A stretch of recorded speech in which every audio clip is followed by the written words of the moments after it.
Hi, this is Jared and Eleanor. It is a Friday, which means Jared gets to play dad. But the good news is that Jared and Eleanor are here for you with another market update concerning mortgages. Specifically, this information is mostly for buyers, but if you're a seller, you should listen because it's going to explain why some contracts look the way they do. So last time you and I talked, the lowest credit score that you should have in order to qualify for a loan is 683. And the good news is it hasn't gone up. We do have one bank that was qualifying people down at 600. That bank is asking for a minimum of 15 days for their first pass of underwriting, and appraisals are taking between 4 and 6 weeks.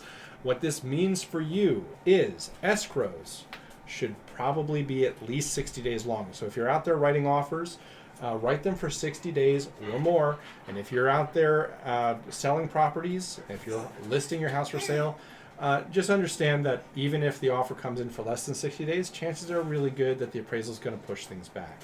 So try to be patient with the process and it'll all work out. Good news for home buyers is that Cal HAFA has returned. So Cal HAFA is starting to do loans again. What this means for home buyers, Cal HAFA is a California government agency that provides second and third loans at low interest rates or 0% interest to pay for things that loans normally don't pay for. So if you do not have the cash for a down payment, or if you don't have the cash for the closing costs, then Cal HAFA can provide that money for you. You do have to qualify. Minimum credit score is at least 660, I think. And there are other debt to income ratios and things, but main point is talk to your mortgage lender, Hannah Cooper or Michelle Cooper if you don't have one, over at Team Cooper on San Joaquin Valley Mortgage. They're the ones that I work with.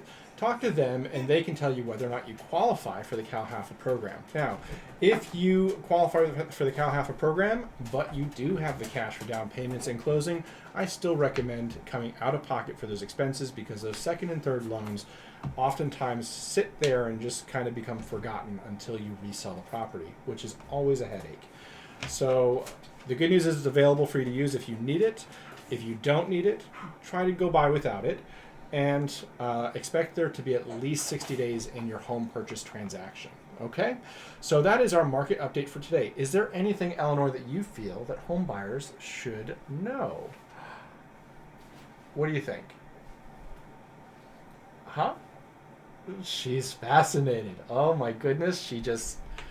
Okay. Well, what she was trying to tell me on an earlier take when we forgot to turn on the audio is that she was really just excited about the fact that you are considering buying or selling a house at all. If you are thinking about buying a house and you don't yet qualify, stick in there because you know what? The minimum credit scores are going to go down, and if you work really hard on building your credit, it actually can go up pretty quickly. Again, your mortgage lender can give you good instructions on how best to do that. But Eleanor is really happy that you're at least starting the process because that is an important first step. Thank you, Eleanor, for that important reminder. Oh no, you don't have to be worried. They're not going away forever. We'll talk to them again next time we have an important update. Okay? That's Eleanor and Jared saying goodbye. Have a great day. And if you have any questions, you can reach me on my information below, or scan the QR code to download my information to your phone.